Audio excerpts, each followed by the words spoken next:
ચાલો, નમસ્કાર વિદ્યાર્થી મિત્રો. એનએમએમએસ ની પરીક્ષા આવી રહી છે, નજીક આવી ગઈ છે, ત્યારે તમને બધાને ખ્યાલ હશે. જેને નો ખ્યાલ હોય તો ભાઈ આપણે એનએમએમએસ ની ટેસ્ટનું આયોજન કરેલું છે કે છેલ્લો મહિનો છે તો એમાં આપણે વધારેમાં વધારે સિલેબસ છે અને કેમ આપણે કવર કરી શકીએ એ મુજબ તમને ટાઈમ ટેબલ આપેલું છે. ટાઈમ ટેબલ મુજબ આપણે વોટ્સઅપ ગ્રુપમાં ટેસ્ટ લઈએ છીએ અને એ ટેસ્ટ આપણે અહીંયા સોલ્વ કરાવીએ છીએ. બરોબર, તો આપણે ટેસ્ટ સોલ્વ કરવાની છે. બરોબર, આગળ વધીએ પહેલા વોટ્સઅપ ગ્રુપમાં જોડાઈ દેજો. વોટ્સઅપ ગ્રુપમાં આપણી પીડીએફ આવે છે, બરોબર, ટેસ્ટની. અહીંયા પીડીએફ તમને ન મળી શકે તો વોટ્સઅપ ગ્રુપમાં જોડાઈ જવાનું છે. લિંક ડિસ્ક્રિપ્શન બોક્સમાં આપેલી છે અથવા આગળ નંબર આપું એમાંથી વોટ્સઅપ ગ્રુપમાં જોડાઈ જવાનું છે. તો હવે આપણે કથાની શરૂઆત કરી દઈએ છીએ. બરોબર, તો કથાની શરૂઆત કરીએ તો કે ભાઈ એનએમએમએસ 2025-26 ની જે પરીક્ષા છે એના માટે આજે તમને વોટ્સઅપ ગ્રુપમાં ટેસ્ટ આપવામાં આવી હતી, ટેસ્ટ નંબર 6. બરોબર, ટેસ્ટ નંબર 6 કઈ ટેસ્ટ હતી? ટેસ્ટ નંબર 6 કે જે એસએટી વિભાગની હતી. કયા વિભાગની? એસએટી વિભાગ. એમાં પણ કયો વિષય હતો? વિજ્ઞાન વિષય હતો. આ વિજ્ઞાન વિષય કયા ધોરણનો હતો? 7મા ધોરણનો હતો. અને એમાંથી ચેપ્ટર પૂછેલા હતા તમને 4, 5 અને 6 કે જે એસિડ, બેઝ અને ક્ષાર, રાસાયણિક અને ભૌતિક અને રાસાયણિક ફેરફાર છે અને સજીવોમાં સ્વચ્છંદ. આ 3 ચેપ્ટર પૂછાણેલા હતા. બરોબર, તમે પાછા અત્યારે 8માં આવી ગયા. 7મું ધોરણ તો હવે આપણે મહાભારત કાળ વખતે ભણ્યા હતા એટલે યાદ તો આપણને હોય નહીં. તો ઈ ટેક્સ્ટ બુક ભાઈ ગોતજો હો, ક્યાંક ધૂળ ચડી ગયેલી પડી હોય ને તો કાઢજો, ઈ પૂછાય. અથવા તો આપણી બુક છે એનએમએમએસ પ્લસ જીએસએસસી, એમાં તમને સારાંશ આપી દીધેલો છે તો ઈ તમને ઉપયોગી થશે. હાલો આપણે ભાઈ કથા શરૂઆત કરી દઈએ. પહેલા પ્રશ્ન તરફ જઈએ છીએ. નીચેના પૈકી કયું તટસ્થ દ્રાવણ છે? કયું દ્રાવણ કીધું? તટસ્થ દ્રાવણ કીધું. બરોબર, તો વિનેગારનું દ્રાવણ છે એ તટસ્થ કહેવાય? તો કે નહીં. બરોબર, એસિડિક એનો સ્વભાવ હોય. બેકિંગ સોડાનું દ્રાવણ પણ ન કહેવાય. ભીંજવેલો સૂનો છે એ પણ તટસ્થ ન થાય. મીઠાનું દ્રાવણ એ કેવું હોય?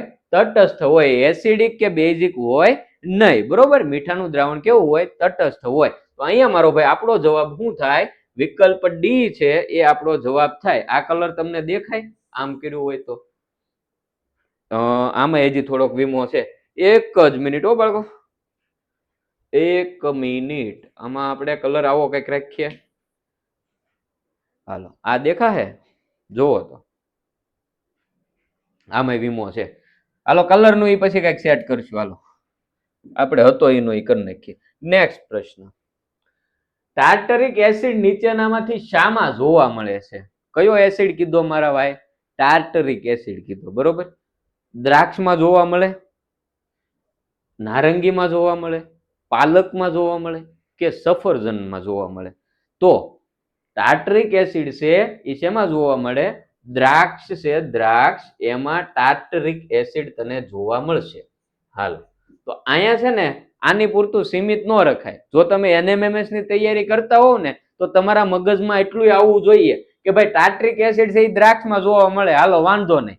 પણ આ નારંગી, પાલક, સફરજન એમાં કયો એસિડ જોવા મળે? એ તમારા મગજમાં આવવું જોઈએ એનએમએમએસ ની તૈયારી કરતા હોવ તો. બરોબર, કારણ કે ત્યાં તને ભાઈ ખાલી ટાર્ટરિક એસિડ નું પૂછે એવું ક્યાંય લખી નથી દીધું. તને બીજો એસિડ પૂછ્યો, ઓક્ઝેલિક એસિડ પૂછ્યો તો ઓક્ઝેલિક એસિડ કેમ આવેલો છે? તો ઓક્ઝેલિક એસિડ શેમાં આવે? પાલકમાં આવે. પાલકમાં કયો એસિડ આવશે? Oxalic acid. પછી નારંગીમાં પૂછ્યું હોય તો કે નારંગીમાં આવે સાઇટ્રિક એસિડ. કયો એસિડ આવે? Citric acid. બરોબર, સફરજનમાં કીધું હોય તો સફરજનમાં આવે મેલિક એસિડ. કયો એસિડ આવે? મેલિક એસિડ. જો આની સિવાય બીજા એસિડ હોય, નો હોય એમ નથી કહેતો, પણ વધારે પ્રમાણ મુખ્ય એસિડ કયો હોય એની વાત થાય છે. બરોબર, દ્રાક્ષમાં ટાર્ટરિક, નારંગીમાં સાઇટ્રિક, પાલકમાં ઓક્ઝેલિક અને સફરજનમાં કયો? મેલિક. બરોબર, તો યાદ રાખજે. બાકી જો ખાલી આન્સર કીટ જોયું હોય, એબીસીડી તો આપણે ગ્રુપમાં આપેલું જ છે. બરોબર, પણ સાથે સાથે આની સિવાય બીજો કેવો પ્રશ્ન પૂછાય એ પણ તારે અહીંયા ભણતું જવાનું છે મારો ભાઈ. ચાલ, તમારા શિક્ષક તમને એસિડ બેઝ પરીક્ષણ માટે કુદરતી સૂચકોનો ઉપયોગ કરવાનું કહે છે તો નીચેનામાંથી તમે કોનો ઉપયોગ કરશો? એનો મતલબ કુદરતી સૂચકો ક્યાં છે એ આપણે ગોતવાના છે. હળદર કુદરતી સૂચક છે તો કે હા. લિટમસ છે તો કે હા. બરોબર, તો અહીંયા જવાબ આવે હળદર અને લિટમસ. બરોબર, એ અને બી બંને આવશે. હવે એક વાત, હાલો, હળદરની તો આપણને ખબર છે. આ લિટમસ છે, લિટમસ, એનું પણ એમાં તને થોડીક માહિતી આપેલી છે. એ માહિતી કઈ વધારાની નથી. ત્યાં એ લોકોને બુકમાં જગ્યા પડી રહેતી હતી એટલે એ લખ્યું એવું નથી, બરોબર? એ કામની વસ્તુ છે. લિટમસ છે એ શેમાંથી બનાવવામાં આવે, શેમાંથી મેળવવામાં આવે? લાઇકેન માંથી મેળવવામાં આવે. કેમાંથી મારો ભાઈ? લાઇકેન માંથી મેળવવામાં આવે. લાઇકેન નામ કઈ યાદ આવે? લાઇકેન શું છે? સહજીવન છે. શું છે? સહજીવન છે. કોનું કોનું છે? ફૂગ અને હરિતદ્રવ્ય ધરાવતી લીલનું છે. સહજીવન એટલે સાથે મળીને બે જીવે છે. તો સાથે મળીને ક્યારે જીવતા હોય? બે એકાબીજીને કાંઈક ને કાંઈક મદદ કરતા હોય, બરોબર? એક હાથે તાળી ન પડે. એટલે એમાં કોનો કોનો રોલ શું છે? તો કે ફૂગનો રોલ શું? તો કે ખનિજ દ્રવ્યો અને પાણી છે આ બધું પૂરું પાડે. લીલનો રોલ શું છે? તો કે એ હરિતદ્રવ્ય ધરાવે છે, એની મદદથી શું બનાવે? ખોરાક બનાવે, અને એ ખોરાક એ ફૂગને આપે. આમ બે એકાબીજીને ઉપયોગી થાય એમ બે સહજીવન જીવે, એને કહેવાય લાઇકેન. કોણ? ફૂગ અને હરિતદ્રવ્ય ધરાવતી લીલ, બરોબર? તો આવું બધું ભાઈ પૂછાય છે વારંવાર, એટલે તમને અહીંયા તમારી યારે માથાકૂટ કરીએ, બરોબર? ચાલો આગળ વધીએ. પહેલા જો કીધું એમ વોટ્સએપ ગ્રુપમાં જોડાવાનું બાકી હોય તો વોટ્સએપ ગ્રુપમાં જોડાવા માટેની લિંક ડિસ્ક્રિપ્શન બોક્સમાં આપેલી છે. ત્યાંથી ન ફાવે તો અહીંયા આ નંબર દેખાય ને મારો ભાઈ, આ નંબર પર તારે વોટ્સએપમાં હાય કરીને મેસેજ કરી દેવાનો, એટલે વોટ્સએપ ગ્રુપમાં જોડાવા માટેની લિંક મળી જશે. ફોન ન કરતો હો મારો ભાઈ, કારણ કે એમ નથી થતું. ચાલો નેક્સ્ટ. હજી સિવાય ભાઈ જે બાળકોને હજી બુક લેવાની બાકી હોય ને હજી મુહૂર્ત જોવરાવાની વાટે બેઠા હોય તો હવે મગાવી લ્યો, કારણ કે બુક હવે 2 થી 3 દિવસ તો કુરિયરમાં લાગી જાય છે. પછી તમારી પાસે સમય કેટલો વધશે વાંચવા માટે, બરોબર? તો ફટાફટ બુક ઓર્ડર કરો. નૂતન એનએમએમએસ નામની બુક છે. આ બુક છે એ માત્ર એનએમએમએસ ની તૈયારી કરતા હોય એ બાળકો માટે છે. અને આ બુક છે ને એનએમએમએસ ની પરીક્ષામાં તો કાયમ લાગે, પણ એની પછી પાછી જ્ઞાન સાધનાની પરીક્ષા આવે, એ પરીક્ષામાં આ બુક કાયમ લાગે, બરોબર? તો આની કિંમત 170 રૂપિયા છે, નજીકના કુરિયર સેન્ટર સુધી આવી જાય. આની કિંમત 315 રૂપિયા છે, એ પણ નજીકના કુરિયર સેન્ટર સુધી આવી જાય. કુરિયર ચાર્જ ફ્રી રહે. તો ઓર્ડર કરવા માટેની લિંક ડિસ્ક્રિપ્શન બોક્સમાં આપેલી છે. ત્યાંથી ન ફાવે તો અહીંયા નંબર દેખાય, આ નંબર પર વોટ્સઅપમાં તમારે જે બુક લેવી હોય એ બુકનું નામ લખીને મેસેજ કરી દેવાનો છે, બરોબર? પેમેન્ટ ઓનલાઈન કરવાનું હોય એટલે વાલીની મદદ લેજો. બીજું, બે બુક કોઈ નથી લેવાની, બરોબર? જેમને એનએમએમએસ ની ખાલી એનએમએમએસ ની પરીક્ષા આપવી હોય એને આ લેવાની છે, એનએમએમએસ ની જ્ઞાન સાધના બે આપવાની હોય એને આ લેવાની છે. બે બુક કોઈને લેવાની નથી, આ ચોખ્ખી વાત. ચાલો, જાસૂદના ફૂલમાંથી બનાવેલા સૂચક બેઝમાં કયો રંગ આપે છે? ગુલાબી, લીલો, લાલ કે વાદળી? જાસૂદના ફૂલમાંથી આપણે જે સૂચક બનાવીએ એ આપણને કયો રંગ આપે? બેઝમાં કયો રંગ આપે? તો કે બેઝમાં આપણને આપે લીલો રંગ. કયો રંગ આપે? લીલો રંગ. તો એનો મતલબ અહીંયા આપણો જવાબ આવશે બી. પણ અહીંયા તો બેઝ ની વાત થાય. આપણને એસિડ નું કીધું હોય તો કે એસિડ કીધું હોય એસિડમાં, તો એસિડમાં આપણને કયો રંગ આપે? ઘેરા ગુલાબી રંગનો રંગ આપે. કયો? ઘેરા ગુલાબી. ચાલો, દહીંમાં કયો એસિડ હોય છે? દહીંમાં કયો એસિડ હોય મારો ભાઈ? ઓક્ઝેલિક એસિડ હોય, લેક્ટિક એસિડ હોય, સાઇટ્રિક એસિડ હોય કે ટાર્ટરિક એસિડ હોય? ચાલો, દહીંમાં કયો એસિડ હોય? લેક્ટિક એસિડ હોય, બરોબર? ઓપ્શન બી આપણો સાચો જવાબ થઈ જાય. પણ મેં કીધું એમ કે તું મારો ભાઈ એનએમએમએસ ની તૈયારી કરા તો તને અહીંયા પ્રશ્ન થવો જોઈએ કે મને ઓક્ઝેલિક એસિડ નું પૂછ્યું હોય તો, અથવા તો મને એવું કીધું હોય તો પાલકમાં કયો એસિડ હોય? તો પાલકમાં ઓક્ઝેલિક એસિડ હોય. પછી તને એવું પૂછ્યું છે કે ભાઈ ખાટા ફળો છે અથવા તો નારંગી છે, લીંબુ છે, આમળા છે, આમાં કયો એસિડ હોય? તો તને ખબર હોવી જોઈએ સાઇટ્રિક એસિડ હોય. પછી તને પૂછ્યું છે ટાર્ટરિક એસિડ શેમાં હોય? તો કે દ્રાક્ષમાં હોય. આ બધી તને ખબર હોવી જોઈએ. ચાલ, ધોવાના સોડાનું રાસાયણિક નામ આપો. ધોવાના સોડાનું રાસાયણિક નામ શું છે? Sodium chloride, sodium hydrogen carbonate, sodium hydroxide કે ઝિંક કાર્બોનેટ? ધોવાના સોડાનું રાસાયણિક નામ શું છે? NaCO3, sodium hydrogen carbonate. વિકલ્પ બી તારો જવાબ થઈ જાય મારો ભાઈ, બરોબર? ચાલો નેક્સ્ટ. નીચેનામાંથી કયો ભૌતિક ફેરફાર છે? ચાલો, એકદમ હેલું. ભૌતિક ફેરફાર કયો છે? શોકનો ભૂકો કરવો? તો કે હા. બરફનું પાણી થવું? તો કે હા. ખાંડનું પાણીમાં ઓગળવું? તો કે હા. આ ત્રણે ત્રણ કેવા છે? ભૌતિક ફેરફાર છે. એટલે અહીંયા જવાબ આવે વિકલ્પ ડી, આપેલ તમામ આપણો સાચો જવાબ થઈ જાય, બરોબર? ચાલો નેક્સ્ટ. નીચેના પૈકી કયો રાસાયણિક ફેરફાર છે? હાલો, રાસાયણિક ફેરફાર કયો છે? દૂધનું ફાટી જવું, કાગળમાંથી હોળી બનાવવી, બરફનું પીગળવું, આપેલ પૈકી એક પણ નહીં. તો આમાં તો હાવેલું છે. શું આવે? દૂધનું ફાટી જવું. દૂધમાં તમે ખાટો કોઈ પણ વસ્તુ નાખો, બરોબર? લીંબુ છે, ગરમ કરીને એમાં લીંબુ નાખો એટલે દૂધ ફાટી જાય. એ શા માટે ફાટે? તો કે એમાં શું હોય? રાસાયણિક પ્રક્રિયા થઈ હોય એટલે ફાટે, બરોબર. આમાં ઘણાને એમ થાય દૂધ ફાટે એટલે કે આપણે ઓલું કપડું ફાટે એમ ફાટી જતું હોય છે, એમ ન ફાટે હો ભાઈ. ચાલો નેક્સ્ટ. તમે લીંબુ સોડા પીવા જાવ છો ત્યારે લીંબુના રસમાં સોડા ઉમેરતા તેમાં પરપોટા થઈ વાયુ મુક્ત થાય છે. આ કેવો ફેરફાર છે? ભૌતિક, રાસાયણિક, એ અને બી બંને, કે ઉલટાવી શકાય તેવો? જો આમાં છે ને આમ ગણો તો બે ફેરફાર ગણાય, ભૌતિક ફેરફાર ગણાય, રાસાયણિક ફેરફાર ગણાય. પણ ટેક્સ્ટ બુક ને આધારે આપણે આગળ વધતા હોઈએ તો એમાં કયો ફેરફાર કહેવાય? રાસાયણિક ફેરફાર આવે. શું આવે? રાસાયણિક ફેરફાર આવે. કારણ કે જે સોડા છે એમાં તમે લીંબુ નાખો, લીંબુમાં સાઇટ્રિક એસિડ રહેલું હોય, એની બે વચ્ચે પ્રક્રિયા થાય, એના કારણે એમાં કાર્બન ડાયોક્સાઇડ વાયુ જે ઉત્પન્ન થાય છે એના કારણે પરપોટા થાય, બરોબર. તો અહીંયા આવશે આપણો રાસાયણિક ફેરફાર. ચાલો એના પછી મારો ભાઈ છે કાંટ લાગવા માટેની ક્રિયા માટે ખાલી જગ્યા અને ખાલી જગ્યાની હાજરી અનિવાર્ય છે. કોની કોની હાજરી હોય તો કાંટ લાગવાની પ્રક્રિયા થાય? કાર્બન ડાયોક્સાઇડ અને પાણીની, ઓક્સિજન અને ભેજની, ચૂનો અને પાણી, ઓક્સિજન અને ચૂનો. તો મારો ભાઈ તું એટલું યાદ રાખ, લોખંડ હોય ને, લોખંડ ઈ ઓક્સિજન અને ભેજ એને મળી જાય ને એટલે ભાઈ તરત એની ઉપર કાંટ લાગવા માંડે, બરોબર. આ ત્રણેય ભેગા થયા એટલે કાંડ થયું. આ યાદ રાખવાનું, બરોબર. કે ભાઈ લોખંડ છે, આ લોખંડ, ઈ ભાઈ ને લોખંડ ને મળ્યું ઓક્સિજન મળ્યું, એને સાથે સાથે પાછું એને મળી ભેજ એટલે કે પાણી. આ ત્રણ ભેગા થઈ ગયા એટલે શું થયું? તો કે કાંટ લાગી જાય, બરોબર. કાંટ લાગે શું થાય? આ શું મળે આપણને? તો કે હાઇડ્રેટેડ ફેરિક ઓક્સાઇડ મળે, બરોબર. જે શું કહેવાય? કાટ કહેવાય. આગળ જઈને શેમાં પરિવર્તન પામે? કાંટમાં પરિવર્તન પામે, બરોબર. ચાલ તો યાદ રાખજે. આ આગળ આનું ભાઈ અણુસૂત્ર ની બધું તમારે આગળના ધોરણમાં ભણવાનું છે. આગળ એમાં કઈ તમારે અત્યારે પડવાનું નથી. તમારે એટલું યાદ રાખવાનું છે કે ઓક્સિજન, પાણી અને લોખંડ આ ત્રણે ભેગા થયા એટલે કાંડ થાય, કાંટ બની જાય, બરોબર. ચાલો એના પછી નેક્સ્ટ પ્રશ્ન. મીણનું પીગળવું એ કયા પ્રકારનો ફેરફાર છે? મીણનું પીગળવું કયા પ્રકારનો ફેરફાર છે ભાઈ? ઉલટાવી શકાય તેવો, ભૌતિક ફેરફાર, એ અને બી બંને, કે ઉલટાવી ન શકાય તેવો? જો મેં આગળ કીધું એમ કે જ્યાં એ બી બંને આપ્યા હોય, આપેલ પૈકી એક પણ નહીં આપ્યો હોય, આપેલ તમામ આપ્યા હોય, આવા બધા ઓપ્શન હોય ત્યાં એક વખત જોઈ લેવું, બરોબર. પહેલો ઓપ્શન આવ્યો ઉલટાવી શકાય તેવો છે, મને ખબર છે એટલે વિકલ્પ એ ટીક કરી નાખો, એમ નહીં. કારણ કે ઉલટાવી શકાય એવો ફેરફાર છે. મીણ પીગળે એ પાછું કેવું થઈ જાય, બરોબર, કે પાછું ઘન સ્વરૂપમાં આવી જાય, અને ભૌતિક ફેરફાર પણ એને કહેવાય. એટલે એ અને બી બંને આવશે. એટલે અહીંયા મારો ભાઈ જવાબ આવશે તારો સી. શું જવાબ આવશે? સી, બરોબર.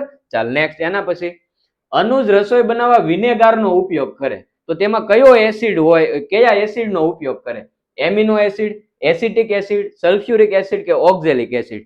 કાંઈ આમાં મગજ વાપરવાનું નથી. વિનેગાર કયું એસિડ થાય? એસિટિક એસિડ થાય. વિકલ્પ બી આપણો જવાબ થઈ જાય. શું જવાબ થાય? વિકલ્પ બી, એસિટિક એસિડ, બરોબર. આમાં કઈ મગજ વાપરવાનું નથી, કાંઈ લોજિક વાપરવાનું નથી. હાલો.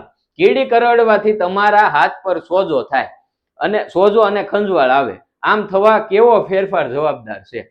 રાસાયણિક ફેરફાર, ભૌતિક ફેરફાર, ઉલટાવી ન શકાય તેવો ફેરફાર, કે ઉલટાવી શકાય તેવો ફેરફાર?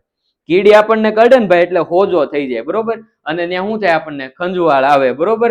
ખંજવાળ આવે એ શાના કારણે થાય? તો કે કીડીના ડંખમાં રહેલો ફોર્મિક એસિડ છે. આ ફોર્મિક એસિડ છે એ આપણા શરીરમાં ત્યાં પ્રવેશે છે, એના કારણે રાસાયણિક પ્રક્રિયા થાય છે, જેના કારણે ત્યાં સોજો થઈ જાય, ફોલ્લી થઈ જાય અને આપણને ત્યાં ખંજવાળ આવે છે. તો અહીંયા આપણો જવાબ આવે રાસાયણિક ફેરફાર, મારો ભાઈ. ચાલ નેક્સ્ટ. ઓક્સિજનની ગેરહાજરીમાં કયા પ્રકારનું શ્વસન થાય? ઓક્સિજનની ગેરહાજરીમાં કયા પ્રકારનું શ્વસન થાય? અજારક શ્વસન થાય. કયું શ્વસન થાય? અજારક શ્વસન થાય. ભારે કસરત ને એવું બધું કરવામાં આવે એ વખતે આપણા શરીરમાં કેવું શ્વસન થતું હોય? સ્નાયુમાં અજારક શ્વસન થતું હોય છે. ચાલ, આપણા શરીરમાં કયા વાયુની ઉણપ વર્તાય ત્યારે બગાસા આવે છે? હાલો, બગાસા ક્યારે આવે ભાઈ? કયા વાયુની ઉણપ વર્તાતી હોય તો બગાસા આવે? હાઇડ્રોજનની, ઓક્સિજનની, નાઇટ્રોજન છે, નાઇટ્રોજનની કે કાર્બન ડાયોક્સાઇડની?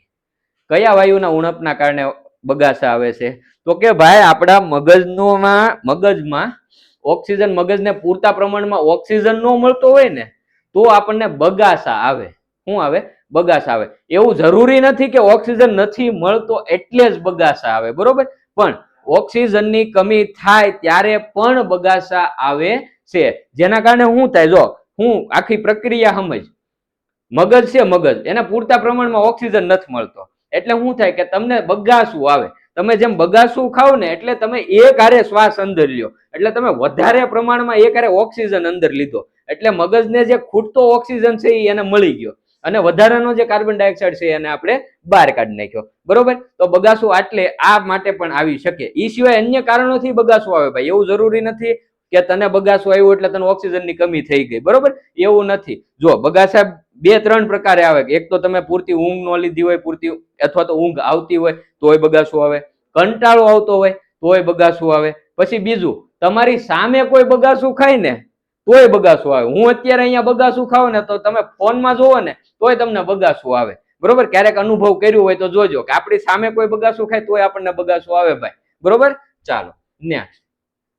તો આમાં જવાબ શું આવશે? ઓક્સિજનની કમી. બરોબર, વિકલ્પ બી તારો સાચો જવાબ થઈ જશે.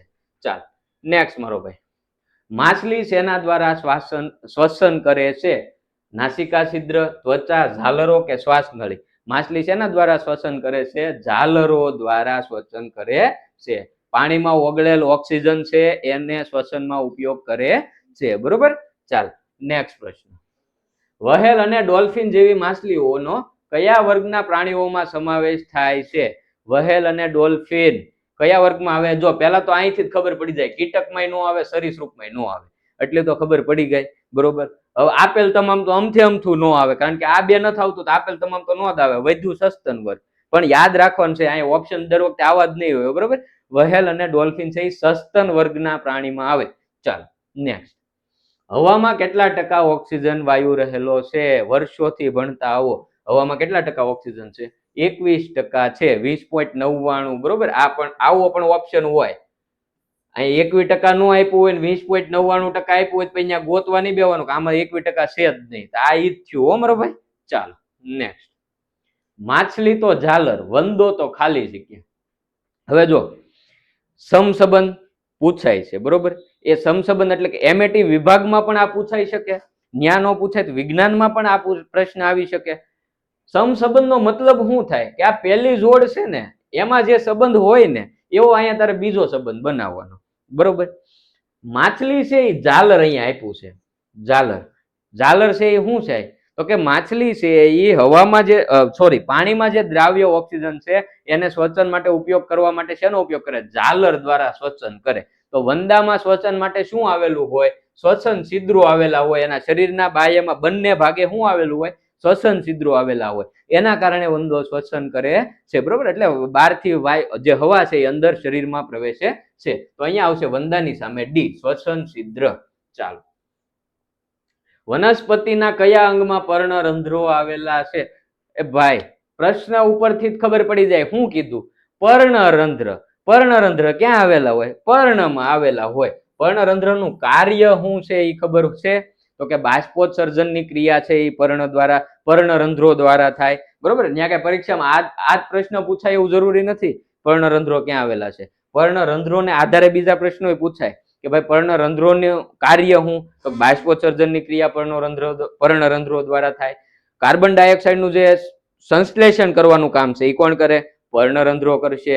પછી તો પર્ણરંધ્રોની ફરતે કયા કોષોથી આવૃત હોય છે પર્ણરંધ્રો? તો કે એની ફરતે રક્ષક કોષો આવેલા હોય છે. તો આ બધું વાંચી લેજે મારો ભાઈ એકવાર. ચાલ, એના પછી હજી જે બાળકોને ભાઈ બુક મગાવવાની બાકી હોય તો આગળ કીધું એમ કે હવે મુહૂર્ત જોરાવાનો ટાઈમ નથી, 1 મહિનો છે આડો. બરોબર, તો ફટાફટ ઓર્ડર કરી દો.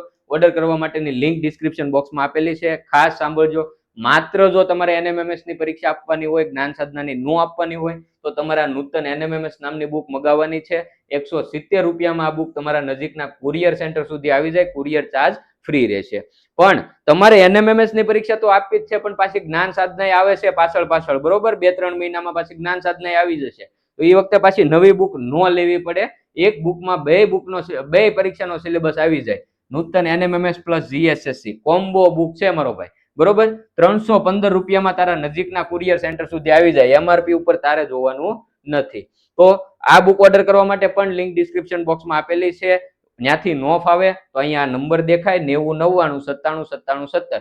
આ નંબર પર તારે વોટ્સઅપમાં તારે જે બુક લેવી હોય અહીંથી એક તો સ્ક્રીનશોટ પાડીને મોકલી શકાય કે આ બુક લેવી અથવા તો આ બુક લેવી, અથવા બુકનું નામ લખીને મોકલી દે NMMS અથવા તો NMMS પ્લસ GSSC, તો પણ તમને અહીંયા ઓર્ડર કરવાની પ્રોસેસ મળી જશે. આમાં પેમેન્ટ ઓનલાઈન કરવાનું હોય એટલે વાલીની મદદ લઈ લેજો, વાલીને પૂછી લેજો.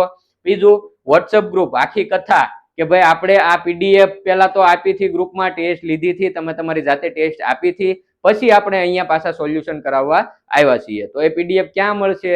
વોટ્સઅપ ગ્રુપમાં મળશે. બરોબર, તો વોટ્સઅપ ગ્રુપમાં જોડાવા માટેની લિંક ડિસ્ક્રિપ્શન બોક્સમાં આપેલી છે. ત્યાંથી નો ફાવે તો આ નંબર છે, આ નંબર પર ફોન નથી કરવાનો મારો ભાઈ. ફોન કરીને એમ નથી કહેવાનું કે મને વોટ્સઅપ ગ્રુપમાં જોડી દો, એમ નથી થતું. તમારે વોટ્સઅપમાં હાઈ કરીને મેસેજ મોકલવો પડશે.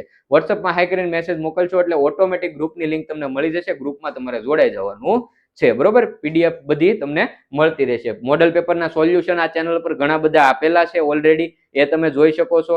અથવા હજી પાછા આપણે પરીક્ષા પહેલા ઘણા બધા મોડલ પેપર તમને મળી જશે. સાંજે લાઈવનું પણ આયોજન આપણે ગોઠવવાના છીએ આગળ જતા. બરોબર, તો એમાં પણ તમે જોડાઈ શકો. એટલા માટે થઈને ચેનલને સબસ્ક્રાઇબ કરી દો. આ ટેસ્ટનું સોલ્યુશન પસંદ આવ્યું હોય તો વિડીયોને લાઈક કરી દો. બાકી આપણે કાંઈ જરૂર બીજી કાંઈ આપણે કોઈ પણ પ્રકારનું અહીંયા ચાર્જ કાંઈ લેતા નથી, એકદમ વિનામૂલ્યે આપીએ છીએ. તો તમારી સાથે જે બાળકો ભણતા હોય એમને ખ્યાલ ન હોય તો એમના સુધી પણ આપણા વિડીયો પહોંચાડજો. ફરી પાછા કાલ મળીએ ટેસ્ટ નંબર જે આગળની આવતી છે એના સોલ્યુશન સાથે. બરોબર, ટાઈમ ટેબલ આપણે ગ્રુપમાં આપેલું છે, તો એ મુજબની ટેસ્ટ આવતીકાલે પાછી તમને ગ્રુપમાં મળી જશે. ખૂબ ખૂબ આભાર.